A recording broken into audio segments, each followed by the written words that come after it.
Ada satu hal yang sebenarnya membuat ini susah untuk kita dimasukkan ke dalam.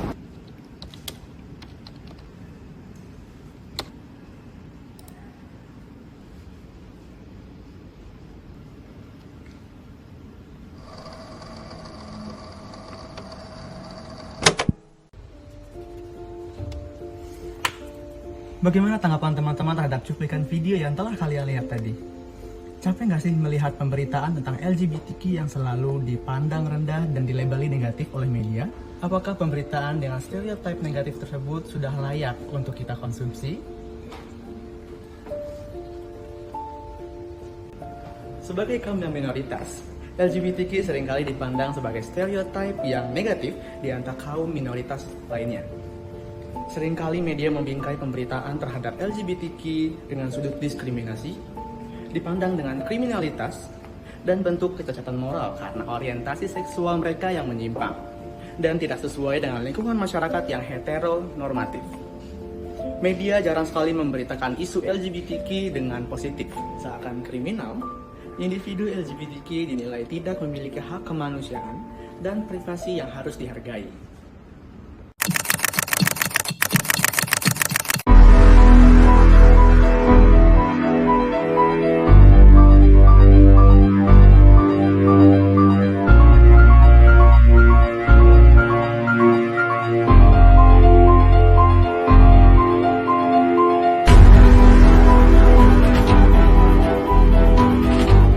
Mari kita lihat dari ketiga berita yang mengangkat persoalan tentang LGBTQ. Dari berita yang pertama, nasib guru tari di Kediri dimutilasi oleh pasangan gay usai bercinta. Pada judul tersebut, media menekankan bahwa pelaku merupakan pasangan gay yang dapat memperkuat stereotip negatif terhadap individu LGBTQ. Padahal, tindakan kriminal tersebut dilakukan oleh individu dari berbagai orientasi seksual dan seharusnya tidak menjadikan orientasi tersebut menjadi fokus utama dalam pemberitaan kriminal. Jika pelaku adalah seorang heteroseksual atau normal, kasus ini tentu akan jauh dari kata sensasional. Di Indonesia, isu LGBTQ masih menjadi topik yang sensitif bagi masyarakat. Pemberitaan semacam ini seringkali dipandang negatif dan pada akhirnya dapat memperkuat stereotip yang negatif terhadap individu LGBTQ. Kemudian kita akan masuk ke berita yang kedua. Judulnya, diduga terlibat LGBT, anggota polisi di Sutra ditangkap. Judul berita secara langsung mengaitkan dugaan keterlibatan dengan kaum LGBTQ dengan penangkapan yang dapat membentuk persepsi yang negatif dari halayak. Karena seolah-olah orientasi seksual merupakan tindakan yang melanggar hukum. Media massa seharusnya tidak membawa isu LGBTQ pada pemberitaan tindakan kriminal. Pemberitaan tersebut menjadi tidak hanya berfokus pada isu penangkapan saja tanpa menonjolkan aspek yang dapat merugikan kelompok tertentu. Dengan adanya kalimat diduga terlibat LGBT, dapat menimbulkan stigma negatif terhadap kaum LGBTQ. Karena masyarakat Indonesia sendiri masih sensitif terhadap komunitas tersebut. Penggunaan kata diduga itu sendiri menunjukkan bahwa pihak yang melaporkan sebenarnya belum punya fakta yang asli dengan pihak yang terkait. Menurut Kode Etik Jurnalistik Indonesia pada pasal 8 yang berbunyi, wartawan Indonesia tidak menulis atau menyiarkan berita berdasarkan prasangka atau diskriminasi terhadap seseorang atas dasar perbedaan suku, ras, warna kulit, agama, jenis kelamin, dan bahasa, serta tidak merendahkan martabat orang lemah, miskin, sakit, cacat jiwa, atau cacat jasmani. Wartawan harus menghindari penyebutan identitas yang tidak relevan dengan konteks berita, termasuk orientasi seksual, kecuali jika memang sangat relevan dengan kasus yang diberitakan. Selain itu, wartawan juga harus menghindari pemberitaan yang dapat menimbulkan prasangka atau diskriminasi terhadap kelompok tertentu. Dengan demikian, media seharusnya lebih berhati-hati dalam memilih kata dan framing berita agar tidak memperkuat stereotip negatif atau menimbulkan diskriminasi terhadap individu atau kelompok LGBTQ. pemberitaan yang sensasional dan tidak berimbang tidak hanya melanggar kode etik jurnalistik, tetapi juga dapat merugikan masyarakat dengan menyebarkan stigma dan prasangka yang tidak berdasar. Dan pada berita terakhir yang berjudul Gay di Ponorogo cabuli bocah 9 tahun, tetangganya sendiri. Judul menggunakan kata gay di awal. Media kembali lagi memframing hal tersebut karena ingin membuat berita yang sensasional. Media lebih berfokus pada pemberitaan sensasi dibandingkan dengan isi isu yang sebenarnya. Membawakan judul yang dapat menimbulkan diskriminasi terhadap kaum LGBTQ dan dapat menimbulkan banyak asumsi bahwa pelaku yang gay selalu menjadi individu tindak kriminal dan melanggar hukum. Betul bahwa individu tersebut merupakan seorang kriminal.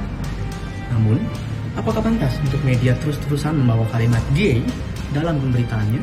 Dari ketiga berita tersebut, dapat kita lihat media yang menggunakan judul yang dikaitkan dengan kata-kata yang mengandung penyimpangan seksual selalu menjadikan berita mereka sebagai berita yang sensasional.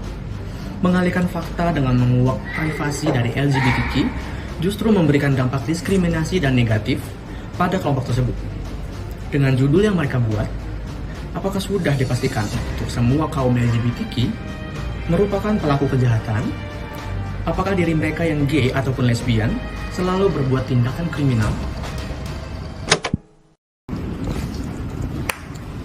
Sebelum menutup video ini, mari kita bersama-sama mendengarkan tanggapan dari narasumber kami, yaitu A, seorang aktivis gender diversity, mengenai bagaimana sih seharusnya media menggambarkan tentang kasus yang menyinggung tentang kaum LGBTQ.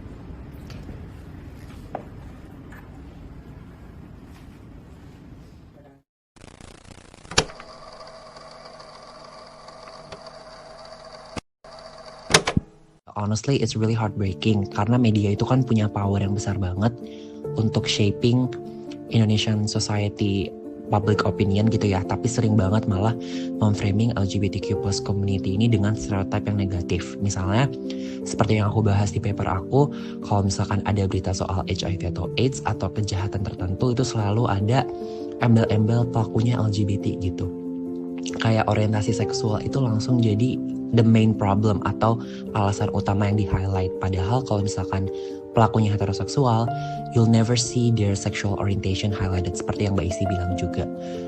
Dan yang bikin sedih juga adalah media itu sering banget pakai angle sensasional kalau misalkan kamu perhatikan. Instead of educating Indonesian society, mereka malah memperkuat stigma yang ada gitu. Dan yang paling kena itu biasanya teman-teman transgender. Mereka nggak cuma di stereotyping aja, tapi juga sering dijadikan scapegoat untuk isu moralitas sosial. Aku merasa kalau misalkan media di Indonesia tuh terlalu sering bermain aman dengan apa yang dianggap normal atau dengan apa yang dianggap sebagai norma mayoritas yang ada di Indonesian society itu tadi. Jadi instead of being responsible in representing diversity and human dignity, mereka malah bermain aman dengan apa yang dianggap sebagai norma mayoritas.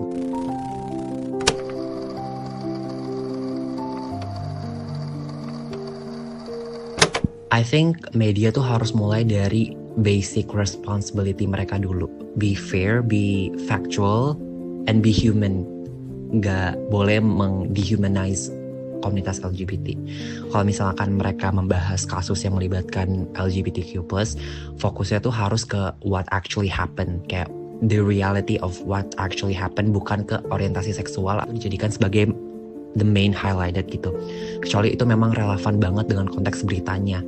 Itu pun juga kalau menurut aku bisa memperbesar stigma yang ada. Jadi kalau menurut aku mereka harus be fair, be factual, and be human. Nggak boleh mendehumanize orang-orang yang berada di komunitas LGBT gitu. Selain itu, kalau menurut aku media itu juga punya peran besar sih untuk tadi yang aku bilang di pertanyaan, untuk educated, bukan cuma sebagai menginformasi gitu. Instead of sensationalizing atau memberikan hal-hal yang sensasional, mereka tuh seharusnya bisa memberikan ruang untuk cerita-cerita yang positif, misalkan tentang diversity itu tadi yang memang ada di Indonesia. Because at the end of the day, media is supposed to bridge gaps, menjadi jembatan gitu loh, bukan malah memperburuk atau memberikan stigma kepada komunitas LGBTQ. Jadi kalau menurut aku, pemberitaan yang fair itu nggak cuma tentang fakta juga, tapi soal empathy sih.